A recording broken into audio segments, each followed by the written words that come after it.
Hola, mi nombre es Yago Sierras, cofundador del proyecto Dropi.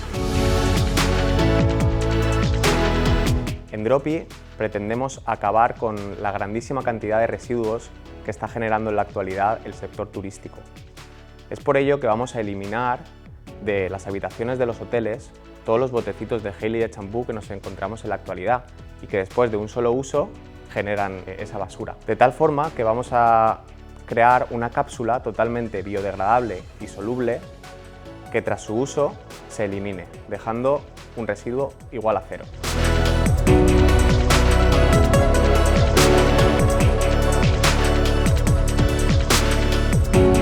Hola, me llamo Olga Tomás y soy cofundadora del proyecto Dropi, formado por 3 personas que no nos conocíamos de nada, de ámbitos totalmente diferentes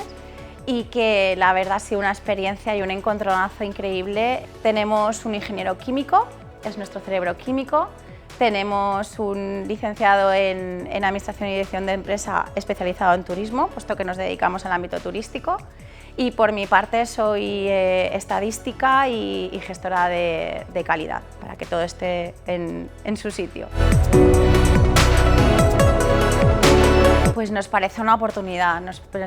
parece una ideaza, entiendo que es el momento, valoramos muy positivamente el objetivo que tienen, que es que la gente joven conozca y sepa que se pueden hacer muchísimas cosas en el mundo de la investigación, que cualquier idea loca se puede convertir en una solución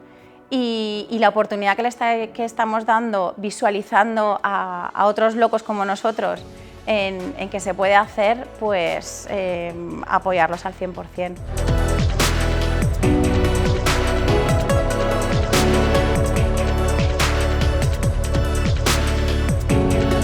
El mensaje que me gustaría lanzar